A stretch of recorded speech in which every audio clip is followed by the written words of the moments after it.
Hello and welcome to 3 Minute Gaming. I'm Nathan, and today I'm going to take up this game is worth your time and bandwidth. Today's game is Star Wars Battlefront 2. Plagued with one of the most infamous loot box scandals in gaming history, Battlefront 2 is still kicking. Has EA redeemed themselves? Is the game good now? Let's find out. Star Wars Battlefront 2 is available on Xbox, PC, and PlayStation. It is on Game Pass for both PC and Xbox, and it features enhancements for both the Xbox One X and the PS4 Pro. And the game itself has a 6-hour-long single player, but you're probably going to be spending most of your time replaying the multiplayer. So what exactly is Star Wars Battlefront 2? Well, it's a large multiplayer class-based shooter set in the Star Wars universe that also has a single player and co-op mode, though at this point everyone's pretty much either playing Supremacy or Galactic Assault. Let's get the single player out of the way first. It's a series of short missions where you play as an Imperial trooper turned rebel and consists of your usual shooting, flying ships, and so on. I honestly thought this was the weakest part of the offering, and if you play this game you probably won't play it, so let's move on. The meat and potatoes is the multiplayer. It consists of Galactic Assault, which is a 20 versus 20 and is about progressive point capture, Supremacy, which involves capturing points then flying into an enemy ship to try and destroy it, Heroes and Villains, where everyone gets to play as hero characters, some 4-player co-op missions, and more. All of these play generally the same. You start with 4 basic classes: Assault, Heavy, Commander, and Scout. Each unit has a basic weapon as well as 3 abilities that have cooldowns mapped to the L1 and R1 buttons. As you kill stuff and complete objectives, you earn battle points, which you can then spend on stronger soldiers such as commandos or droidekas, and if you acquire a ton of points, you can spawn a hero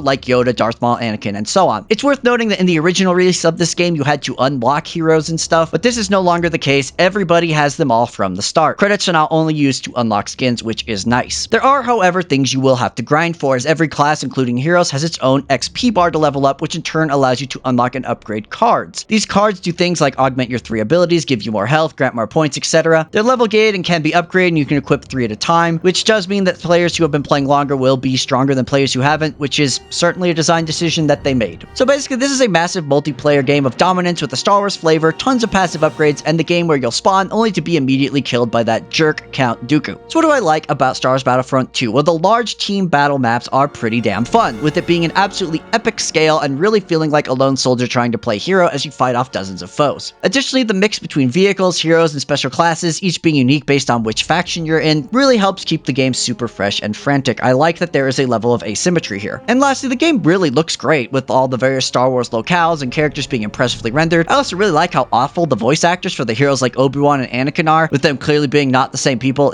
For some reason, that's really funny to me. When it comes to the bad, team balance is absolutely terrible, like every Battlefield game I've played, with most games I've played being complete steamrolls either one way or another. I do not know why the balance is so bad. Additionally, the card system is very frustrating, with basically it making players who play a lot much stronger than people who are just beginning, with the grind actually making people stronger rather than just expanding options like in most other games. And lastly, co-op, while it is most like classic Battlefield, is horribly unbalanced, with the AI absolutely steamrolling you unless you do cheese tactics. Also, the campaign sucks too. Basically, everything that isn't the big multiplayer modes aren't worth playing. As you know, I rate games here on a 3-point scale: must play, maybe consider, don't bother. And honestly, Star Wars Battlefront 2 has come a long way since launch, and I do think it is worth considering. It still suffers from a ton of issues that EA is clearly never going to fix, but when it comes down to playing Supremacy or Galactic Assault with a bunch of friends, I'll admit we have a ton of fun with this game. However, to be honest, we are having fun despite the game's many failings. Still, I think it is a good time if you want a more casual multiplayer experience where you can play as everybody's favorite Star Wars character, Bosk. Just don't expect it to be more than that. That is all I have for you today. Thank you so much for watching. What do you think of Star Wars Battlefront 2? Do you like it? Do you hate it? Have you played it since launch? Either way, let me know in the comments, and then go out there and enjoy Star Wars Battlefront 2.